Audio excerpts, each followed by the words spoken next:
Assalamualaikum warahmatullahi wabarakatuh. Terima kasih buat teman-teman yang hadir pada sore hari ini. Perkenalkan, saya Dela Riza yang bertugas sebagai moderator dalam presentasi kelompok 4 kali ini. Dan rekan saya, Randy Suseno sebagai notulen, Denny Irawan, Marnianingsih sebagai pemateri. Di mana kelompok kami akan membahas tentang keserentakan pemilu 2024 yang ideal berdasarkan putusan Mahkamah Konstitusi Republik Indonesia. Baik, bagi rekan saya, pemateri Marnianingsih,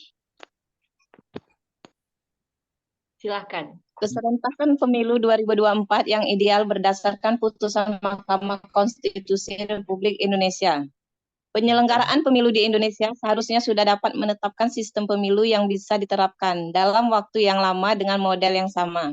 Sehingga dalam setiap penyelenggaraan pemilu tidak dibutuhkan lagi undang-undang ataupun peraturan yang baru karena sudah ada peraturan yang komprehensif dan koheren.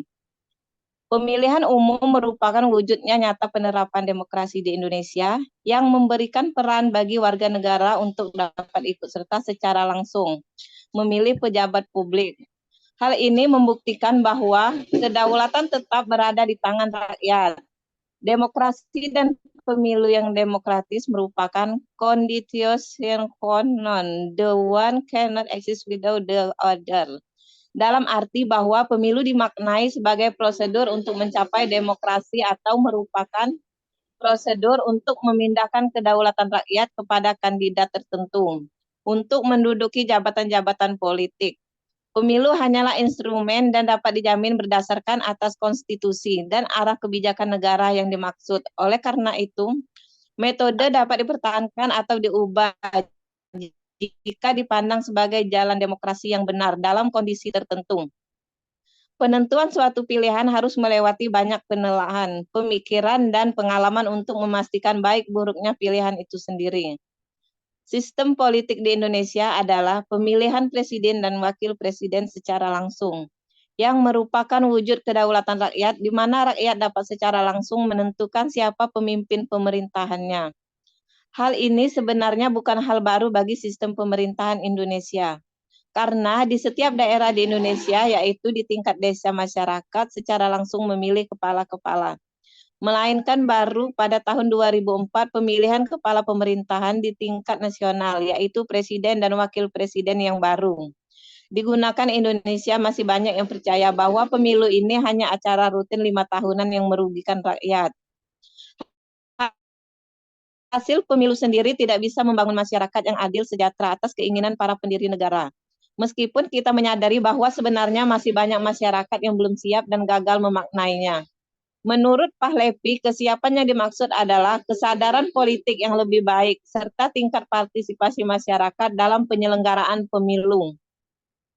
Jika dikatakan bahwa masyarakat sekarang sudah pintar, tetapi dimaknai bahwa siapa saja yang memberikan iming-iming akan diterima, tetapi ketika memilih adalah urusan pribadi. Harus diubah bahwa kesadaran politik itu benar-benar dimulai sejak awal tahapan pemilihan hingga akhir pada saat memilih bahwa tidak ada istilah menolerir money politik dalam bentuk apapun.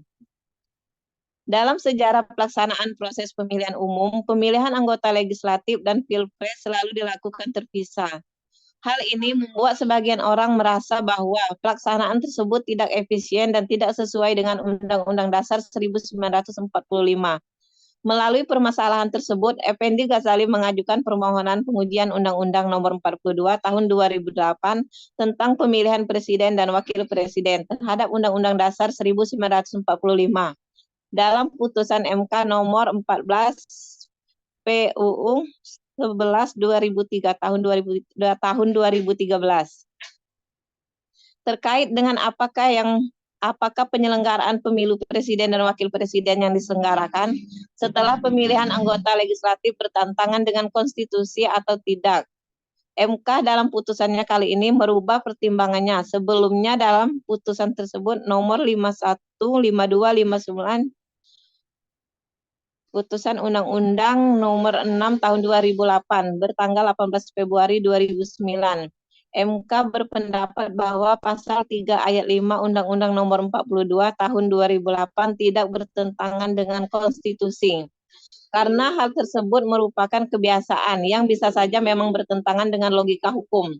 Hal ini karena presiden atau wakil presiden dilantik oleh MPR, sehingga berdasarkan logika umum MPR harus terbentuk terlebih dahulu. Maka pemilih DPR, DPRD, DPD lebih dulu merupakan hal yang logis. MK menyebut hal ini sebagai desutudo atau konvensi atau kebiasaan ketatanegaraan sehingga tidak bertentangan dengan konstitusi. Berdasarkan putusan nomor 14 PUU ke-6 2013 ini, MK berpendapat penyelenggaraan Pilpres setelah pemilu anggota lembaga perwakilan bukan merupakan permasalahan konstitusionalitas, melainkan merupakan pilihan penafsiran konstitusional yang terkait dengan konteks pada saat putusan ini dibuat. Next, diteruskan oleh Saudara Denny.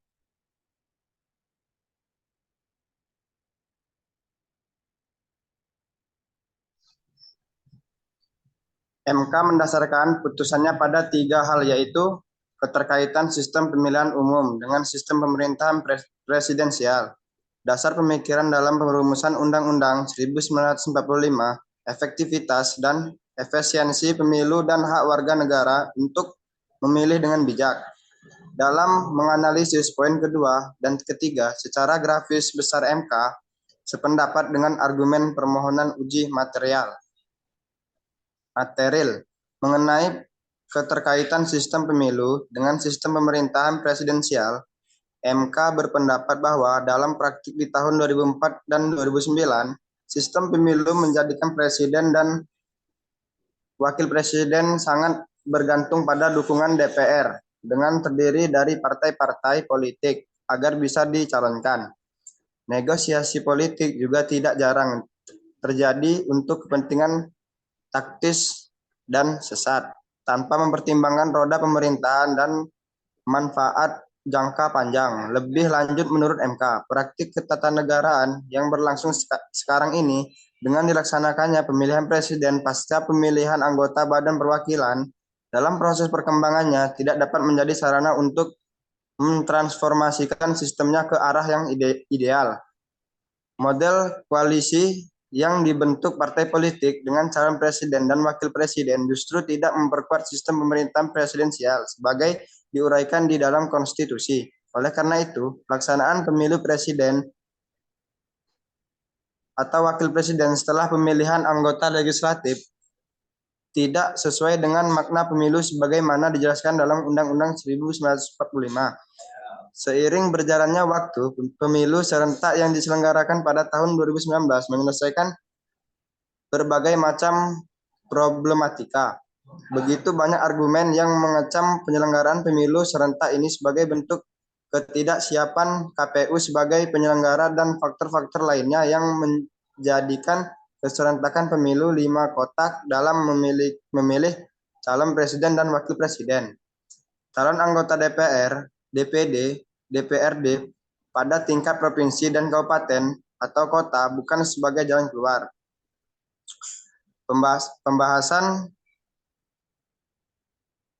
Pembahasan dinamika pemilu dan permasalahannya. Menuju pemilu 2024, terdapat banyak konstitusional isu yang terus berseliweran. Kita mungkin lelah dihadapkan pada isu amandemen Undang-Undang Negara Republik Indonesia 1945, perpanjangan masa jabatan presiden, penundaan pemilu, sistem pemilu proporsional terbuka dan tertutup, serta yang terbaru batas usia cawapres yang sedang diuji di MK. Belum lagi akhir tahun 2022 pernah terjadi tarik ulur waktu penyelenggaraan pemilu, isu kecurangan, verifikasi partai politik, pemilihan komisioner KPU yang problematik, dan banyak lagi. Dari sekian isu tersebut, dengan banyaknya anggapan-anggapan liar semacam itu, apakah menandakan demokrasi sedang tumbuh subur? Sayangnya tidak. Hal ini merupakan penyimpangan dan pencideraan demokrasi, karena yang terjadi bukanlah gagasan untuk memperbaiki sistem sistem pemilu, melainkan adanya upaya kotor untuk mencurangi pemilu sehingga wajar saja banyak bermunculan election distrust. Apabila dirunut dan disebutkan secara keseluruhan, tulisan singkat ini tidak akan cukup untuk mengcover isu-isu pemilu dari masa ke masa, sehingga pemilihan rasional yang dapat dipilih adalah hanya menyebutkan isu-isu aktual saja. Sebagai disebutkan di awal, pemilu merupakan konstitusional event yang digelar rutin setiap 5 tahun sekali dan konstelasi di dalamnya sangatlah dinamis. Hal ini mudah ditandai dari segi kebijakan hukumnya yang banyak mengalami perubahan. Ditambah lagi sampai sekarang masih ada kondisi regulasi yang bermasalah seperti masih adanya norma pemilu yang saling berkonflik. Permasalahan independensi penyelenggaraan pemilu, harmonisasi data pemilihan, sehingga masalah yang ada di dalam tubuh partai politik yang belum usai. Selain perubahan ketentuan akibat undang-undang pemilu, akibat putusan MK di atas, sebetulnya masih ada banyak hal yang menjadi permasalahan penyelenggaraan pemilu. Selain akibat putusan MK, hal ini masih belum membahas peraturan KPU yang bermasalah dan sempat beberapa kali diuji ke Mahkamah Agung. Agaknya kita juga tidak boleh lupa dengan peraturan KPU nomor 11 tahun 2023 tentang pencalonan anggota DPR, DPRD provinsi dan DPRD kabupaten atau kota yang mengatur pembulatan ke bawah bagi jumlah representasi bakal caleg perempuan. Dengan adanya peraturan KPU tersebut, maka akan membuka ruang jumlah caleg perempuan di sejumlah daerah pemilihan menjadi kurang dari 30%. Sebagaimana diamatkan Undang-Undang Pemilu pada ambang batas minimal keterwakilan perempuan minimal 30% sudah berjalan selama 20 tahun terakhir. Padahal pula pengaturan sebelum adanya peraturan KPU nomor 11 tahun 2023 pembuatan keterwakilan perempuan dilakukan ke atas bukan ke bawah. Pengaturan mengenai pembulatan tersebut akan mengurangi perempuan oleh karena telah mengurangi kesepakatan. Sekalipun selisih keterwakilannya hanya satu orang saja. Oleh karenanya keterwakilannya perempuan bukan soal hitung-hitungan jumlah keterwakilan saja, melainkan ini soal kesempatan yang dipangkas secara paksa. Lebih dari permasalahan di atas, masih ada banyak permasalahan lain yang mengancam integritas dan kewibawaan penyelenggaraan pemilu mendatang apabila dibatasi pada tahun 2024 mendatang. Sebagaimana disampaikan Profesor Ali Safaat dalam Forum Konstitusional Law Festival, ada beberapa tantangan pemilu 2024 yang didefinisikan akan menjadi diantaranya: 1. Adanya jual beli suara. 2. Bertambahnya hoaks dan disinformasi. 3. Kendala teknis seperti distribusi surat suara. 4. Serangan siber. 5. Kapasitas dan integritas pemilihan. 6. Adanya ketidaknetralan ASN. 7. Profesionalitas penyelenggaraan pemilu. Di samping permasalahan-permasalahan hukum, ada juga permasalahan sosial yang tidak kalah penting, yakni mengedukasi para pemilih, karena pemilih merupakan jantungnya penyelenggaraan pemilu. Tidak ada pemilih, maka tidak akan ada pemilu. Dan output dari penyelenggaraannya pemilu adalah para the new stakeholders yang harus mengabdikannya sendiri kepada semua warga, bukan hanya pada pemilih. Kemudian itu dilakukan dengan cara memproduksi kebijakan yang pro rakyat. Perlu diakui masyarakat kita masih mudah dikotak-kotakan secara pilihan politik dan acap kali sulit menentukan kualitas para calon. Belum lagi masyarakat kita mudah terlibat secara langsung dalam praktik money politik, black campaign, negatif campaign menyebabkan hoaks dan terlibat dalam politik identitas. Hal ini menandakan bahwa para pemilih masih perlu diberikan edukasi politik secara memadai. 2.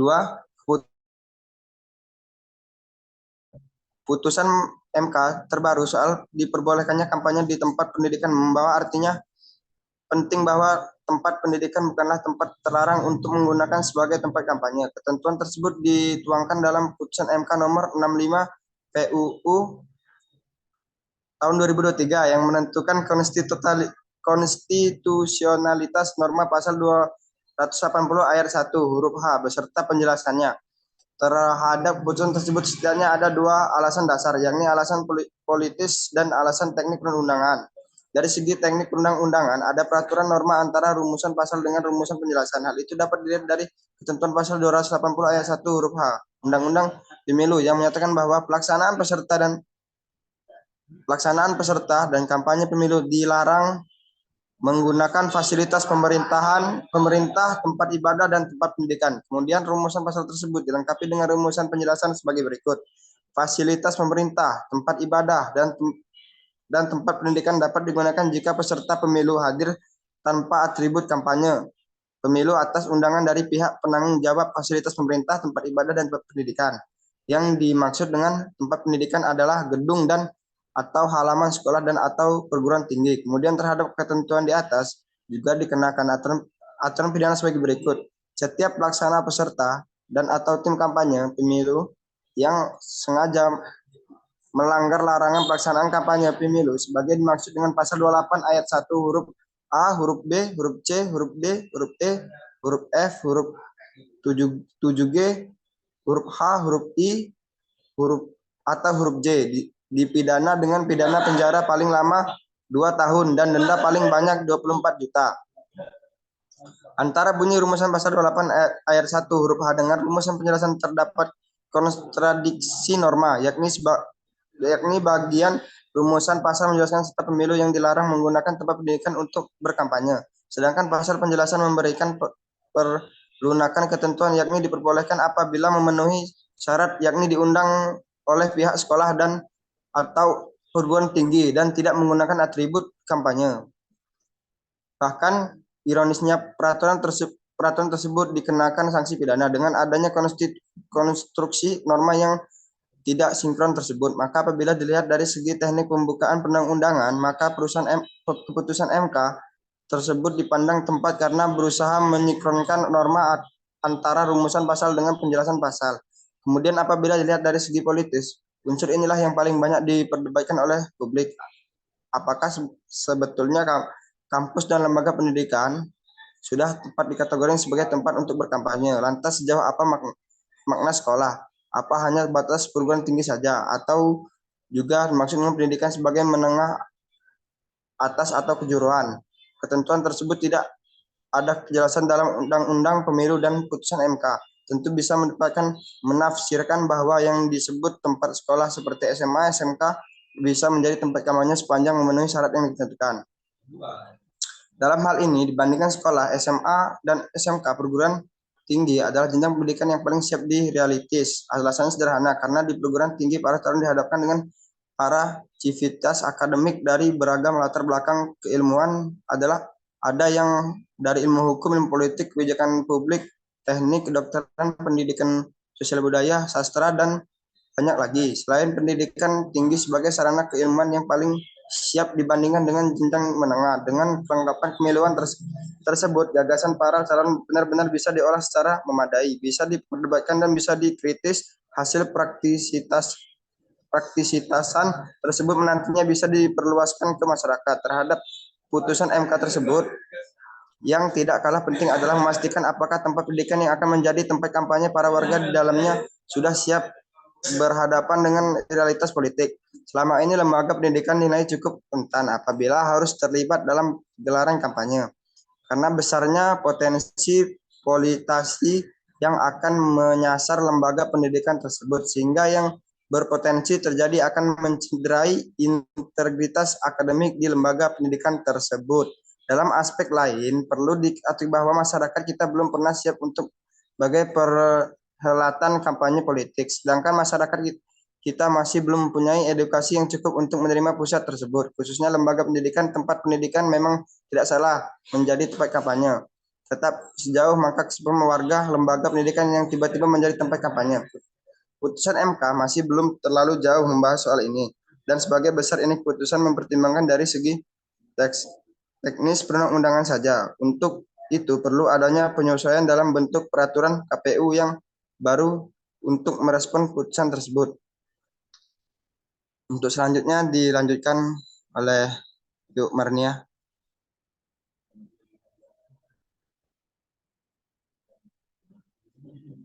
Randy. Oh, dilanjutkan untuk Saudara Randy. Terima kasih Saudara Denny. Selanjutnya, materi selanjutnya akan dibacakan oleh saya sendiri, di mana poin selanjutnya yaitu tentang keserentakan pemilu 2024 yang paling ideal. Berdasarkan pilihan model pemilu serentak, berdasarkan putusan Mahkamah Konstitusi nomor 55 garing Peraturan Undang-Undang garing ke-18 garing 2019.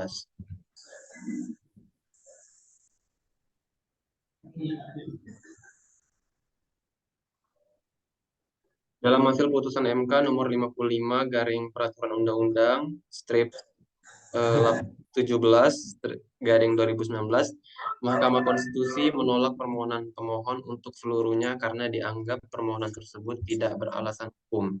Akan tetapi, Mahkamah Konstitusi memberikan pilihan terkait model-model keserentakan pemilu yang dapat dipilih dan dinilai konstitusional berdasarkan Undang-Undang Dasar 1900.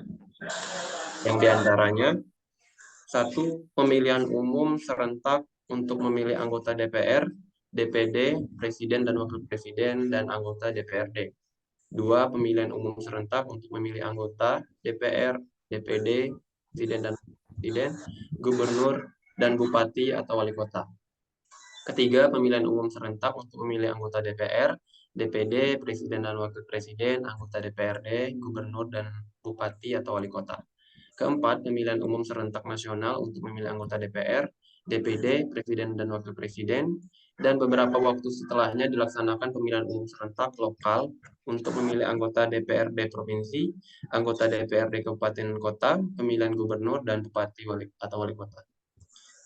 Kelima, pemilihan umum serentak nasional untuk memilih anggota DPR, DPD, Presiden atau Wakil Presiden, dan beberapa waktu setelahnya dilaksanakan pemilihan umum serentak provinsi untuk memilih anggota DPRD provinsi dan memilih gubernur, dan kemudian beberapa waktu setelahnya dilaksanakan pemilihan umum serentak kabupaten kota untuk memilih anggota DPRD kabupaten kota dan memilih bupati dan wali kota. Selanjutnya, keenam, pilihan-pilihan lainnya sepanjang tetap menjaga sifat keserentakan pemilihan umum untuk memilih anggota DPR, DPD, dan presiden atau wakil presiden.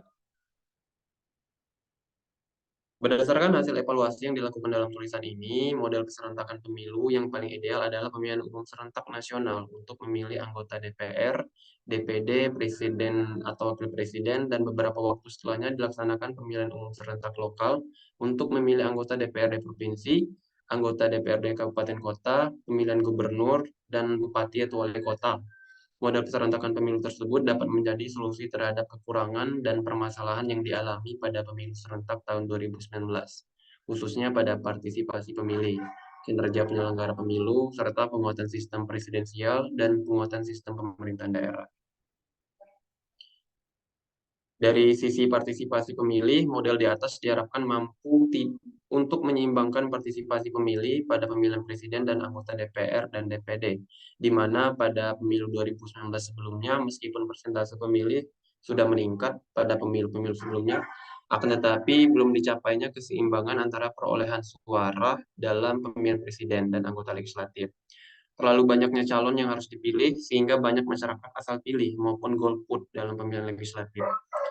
Pemilih sulit untuk memberikan rasionalitas dalam memberikan suara akibat terlalu banyaknya pilihan atau surat suara.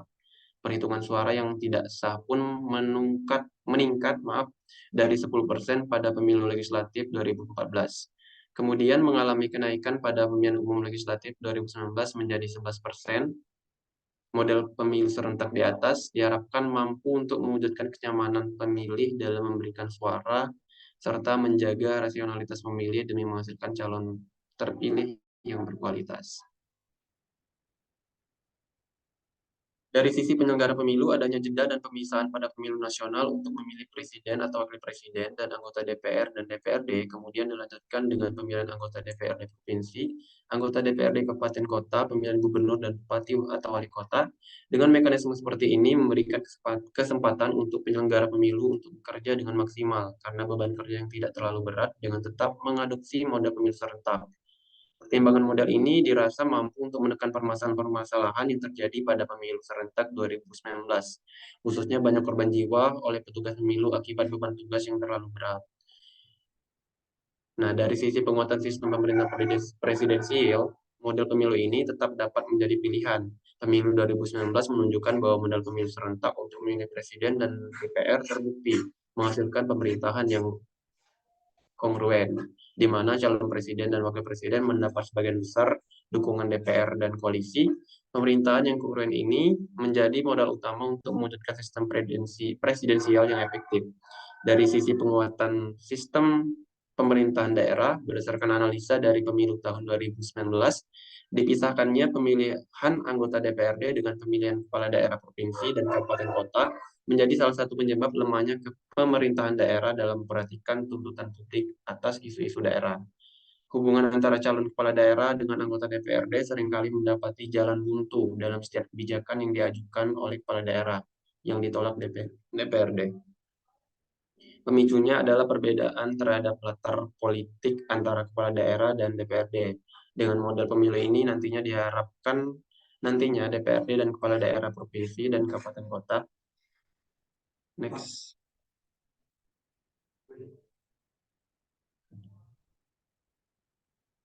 Mungkin cukup sekian pemaparan materi dari saya kembalikan ke moderator.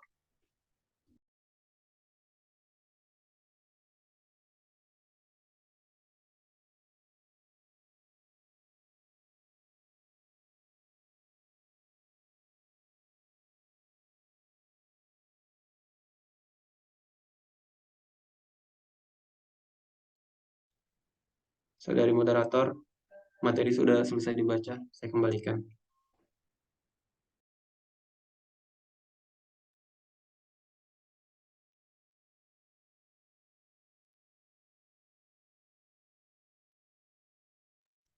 Kemana Dela? Ambil alih bayar.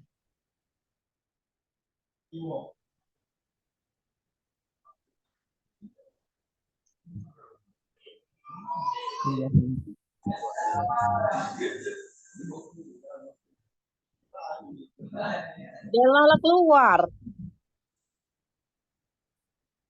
Ya, itulah presentasi dari kelompok kami, kelompok 4.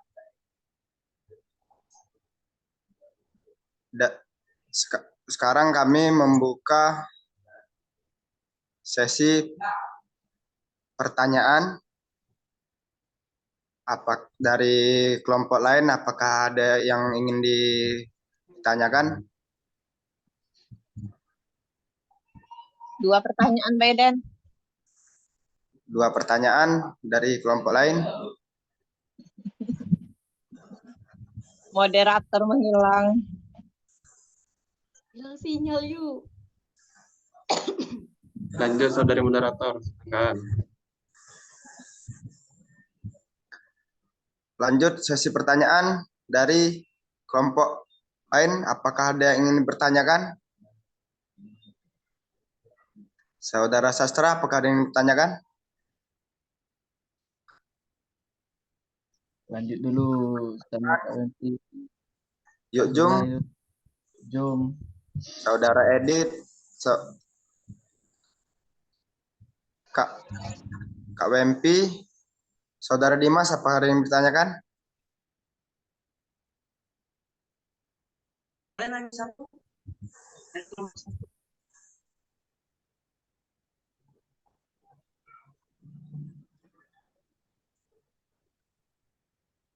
Ya, Kak Wempi.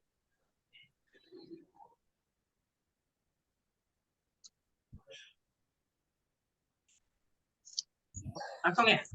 Langsung aja ya? Kenalan dulu, Kak. Dari kelompok mana? Iya.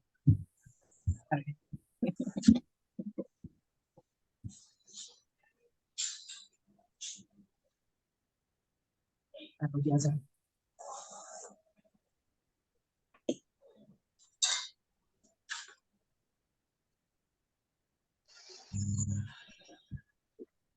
Baik, terima kasih saudara moderator telah memberikan kesempatan kepada saya tanya.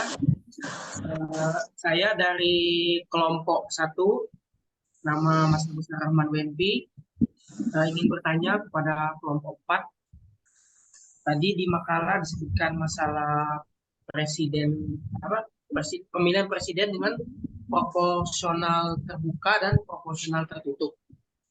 Nah, ini kalau menurut kelompok 4 eh, yang bagusnya, yang cocok untuk sekarang ini, apakah pemilihan presiden dengan proporsional terbuka ataukah dengan proporsional tertutup? Alasannya kenapa memilih itu? Kalau menurut kelompok 4 ya. Mungkin itu saja. Terima kasih atas waktunya. Assalamualaikum warahmatullahi wabarakatuh. Waalaikumsalam warahmatullahi wabarakatuh.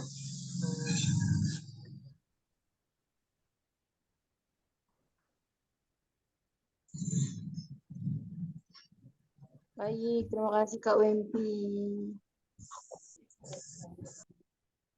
atas pertanyaannya. Kami akan cari terlebih dahulu. Baik, bagi audiens berikutnya, apakah ada yang ingin bertanya?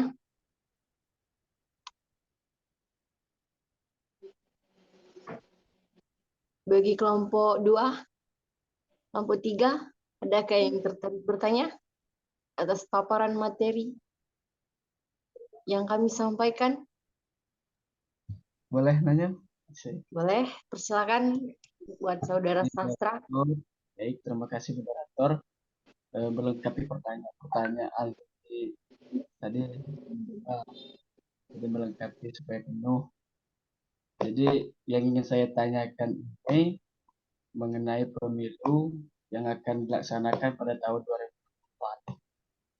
Jadi apa sih yang ditawarkan ataupun hal yang menarik yang ditawarkan oleh pemerintah untuk pemilu 2024 dibandingkan dengan pemilu 2019?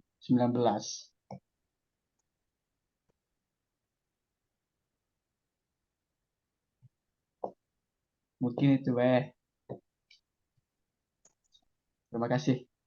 Baik, buat saudara sastra kami akan persiapkan jawaban atas pertanyaannya. Cari terlebih dahulu.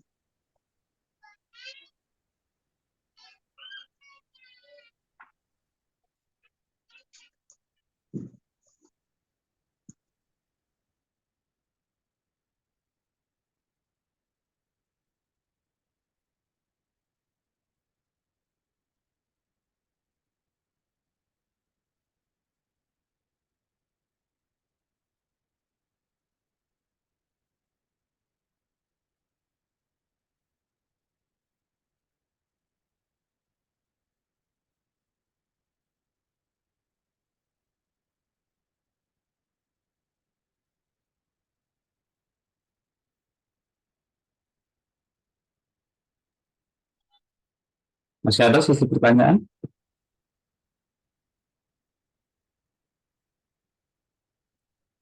Kasih, tuh kasih Pak lagi pertanyaan.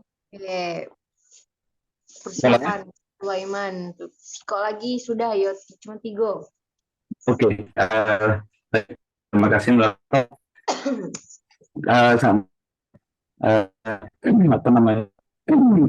Bahas oleh kelompok Pak ini. Tempat ini saya akan itu tentang 3 di materi kala itu akan pemilu 2024 yang berdasarkan model pemilu berdasarkan putusan MK nomor 55 garis miring TU garis miring 17 Romawi garis miring 2019, di mana situ ditawarkan 6 jenis pilihan penyelenggaraan pemilu 2024 ini. Nah, di sini kalian menuliskan berdasarkan hasil evaluasi yang dilakukan dalam tulisan ini, maka menurut kalian itu kan dipilih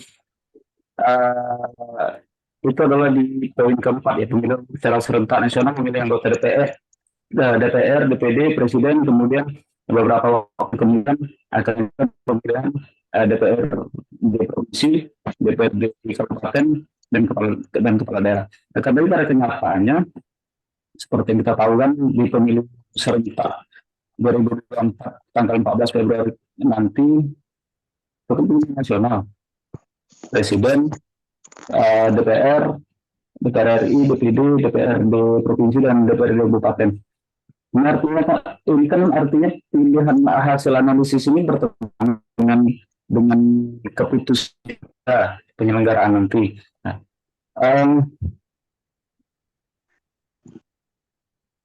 ini dasar pilihan ini kan berdasarkan Undang-Undang 5 tuh. Nah, tapi pada kenyataan pelaksanaan nanti tidak seperti itu. Itu sering ambil keputusan atau seperti apa, sehingga di penyelenggaraan ini tidak seperti yang tertulis analisis ini. Terima kasih. Baik, Kak Sulaiman, atas pertanyaannya akan kami siapkan jawaban. Oke. Cari dulu yuk Kak ya jawabannya. Sabar.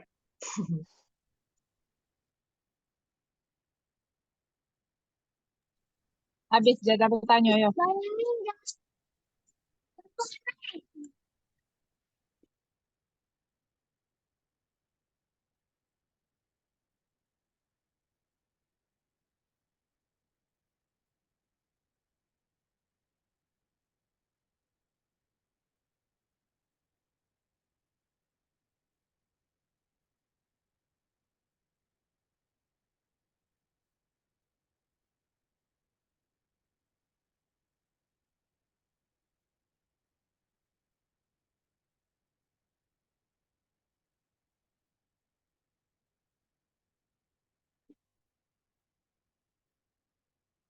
Kelompok aku lah hadir belum ya, oi.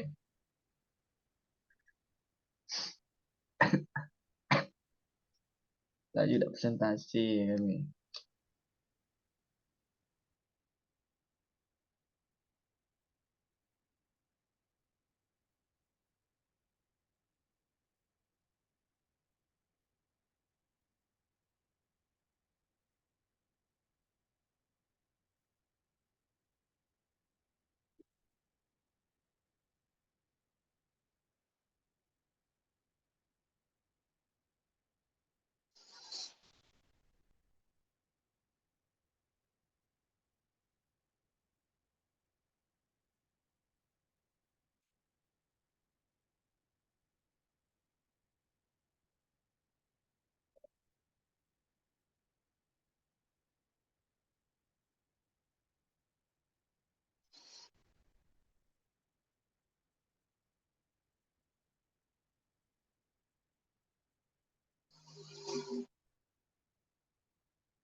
Izin saudari moderator, apakah boleh menjawab?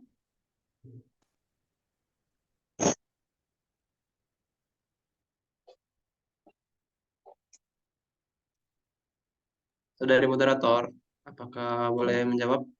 Saya boleh menjawab?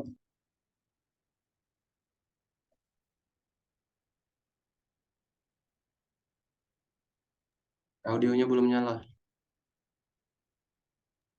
Baik, Saudara Randy menjawab pertanyaan. Izin menjawab pertanyaan dari Saudara Sastra. Baik, Saudara Randy, persilakan.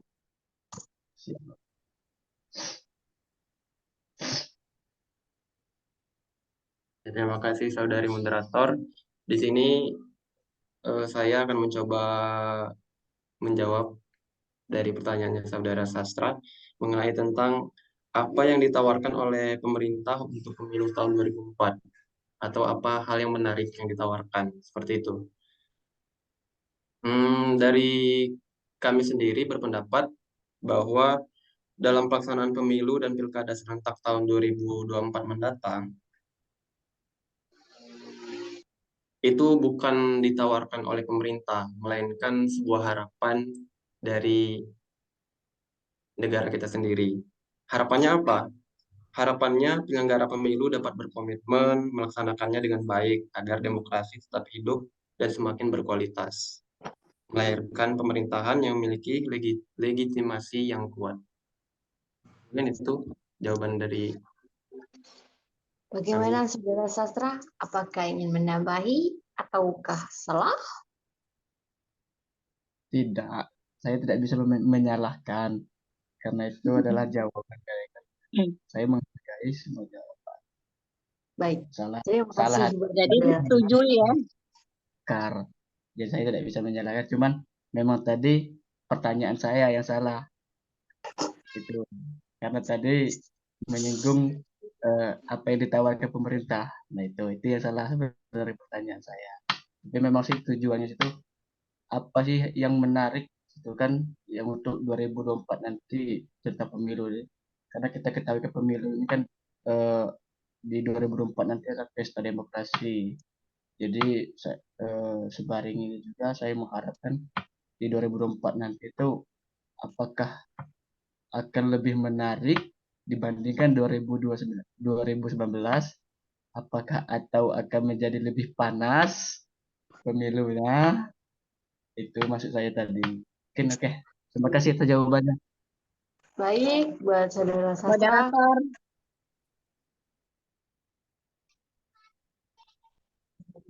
ya jawab pertanyaan dari Pak Wempi. Baik, persilakan buat Marniansi untuk menjawab pertanyaan dari Kak Mas Agus Wempi. Baiklah, saya akan nyoba menjawab pertanyaan dari kelompok 1, Pak Wempi. Yang cocok untuk pemilihan presiden ini lebih cocok ke proporsional tertutup atau proporsional terbuka. Jelaskan alasannya.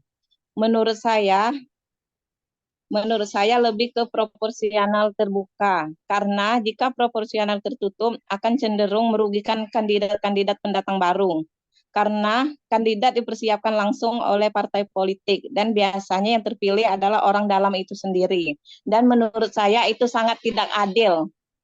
Demikianlah jawaban dari saya. Mungkin ada yang ingin menambahkan, saya persilakan.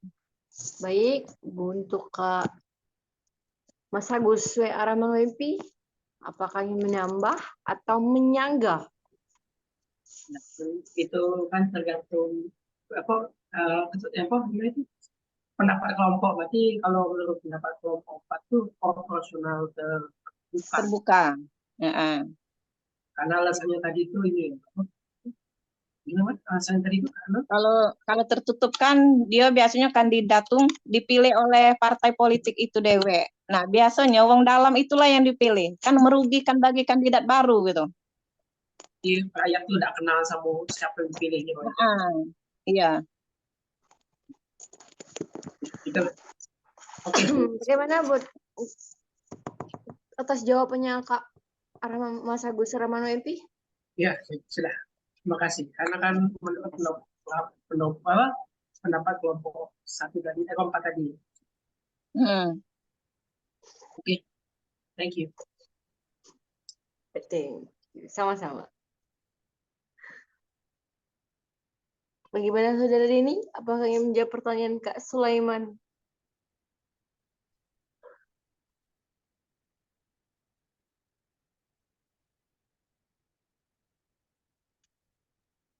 Izin saudara moderator untuk pertanyaan dari Kak Sulai bisa diulang. Tadi soalnya putus-putus. Baik, untuk Kak Sulaiman, Ahmad Sulaiman, pertanyaannya yang jelas bisa diulang? Karena Eh, Yap, oke. Tadi kan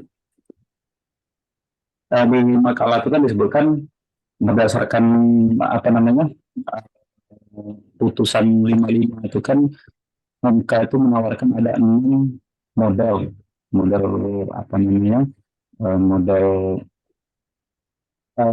pemilihan tuh kan. Nah, di analisis kelompok penelitian itu menyatakan bahwa model paling ideal itu adalah model nomor 4. Model nomor 4 itu kan isinya itu eh, bahwa pemilihan umum itu akan disalahkan adalah pemilihan DPR, DPD, Presiden, kemudian dilanjutkan nanti dengan pemilihan DPRD provinsi, DPRD kabupaten, dan pemilihan kepala daerah. Akan tetapi, uh, kenyataannya KPU tetap menjalankan pemilihan ini dengan model serentak tadi sekaligus kan tanggal 14 Februari. Nah, pertanyaan yang kita seperti ini. Itu kan ideal menurut kita sebelumnya, misalkan putusan 55 tadi. Nah, sekarang kenapa itu pada pelaksanaannya kenyataannya tidak demikian? Apakah ya, ada anulir keputusan atau ada putusan baru atau seperti apa? Terima kasih. bagaimana? Apakah sudah jelas pertanyaannya? Terima kasih Kak Sulaiman. Oke.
Assalamualaikum warahmatullahi wabarakatuh.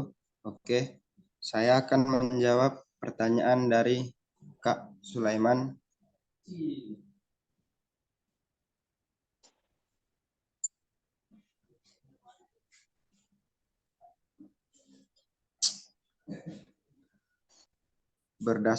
Berdasarkan hasil evaluasi yang dilakukan dalam tulisan ini, model keserentakan pemilu yang paling ideal adalah pemilihan umum serentak nasional untuk memilih anggota DPR, DPD, presiden atau wakil presiden, dan beberapa waktu setelahnya dilaksanakan pemilihan umum serentak lokal untuk memilih anggota DPRD provinsi, anggota DPRD kabupaten atau kota, pemilihan gubernur dan bupati wali kota. Model keserentakan pemilu tersebut dapat menjadi solusi terhadap kekurangan dan permasalahan yang dialami pada pemilu serentak tahun 2019, khususnya pada partisipasi pemilihan, kinerja penyelenggaraan pemilu, serta penguatan sistem presidensial dan penguatan sistem pemerintah daerah.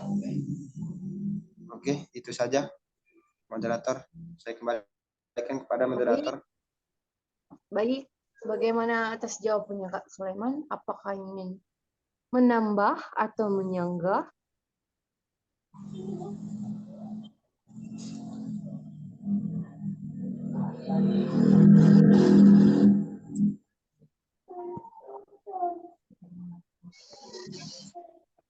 Mungkin izin menambahkan, saudari moderator. Ya. Baik, silakan.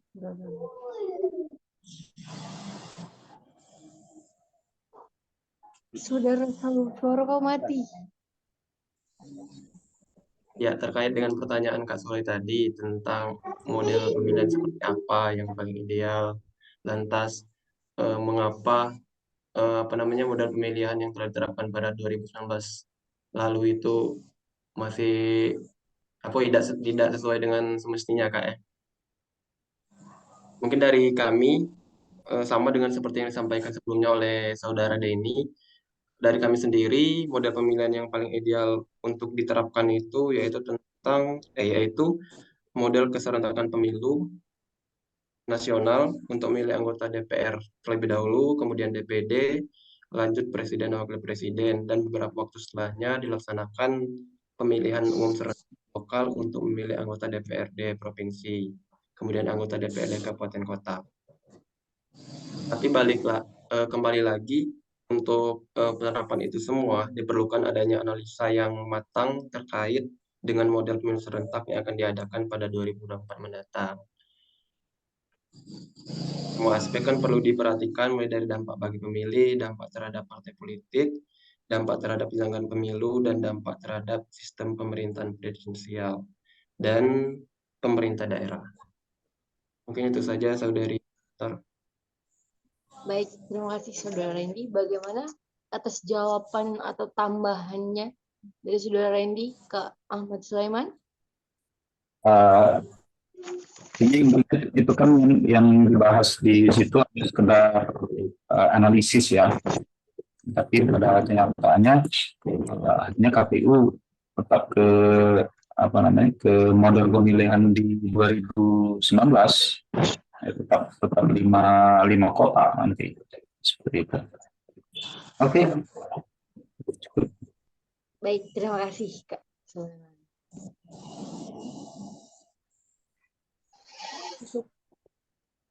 Cukup. Baik, terima kasih. Dari diskusi tadi bisa disimpulkan penting bagi kita untuk memiliki kemampuan public speaking, dan tentu kita bisa mengasah kemampuan ini secara terus-menerus. Terima kasih atas atensinya atau waktunya bagi teman-teman semua. Sampai jumpa di diskusi selanjutnya. Jika ada salah kata, saya mohon maaf. Pada Allah saya mohon ampun. Saya akhiri, wabillahi taufiq wal hidayah. Wassalamualaikum warahmatullahi wabarakatuh.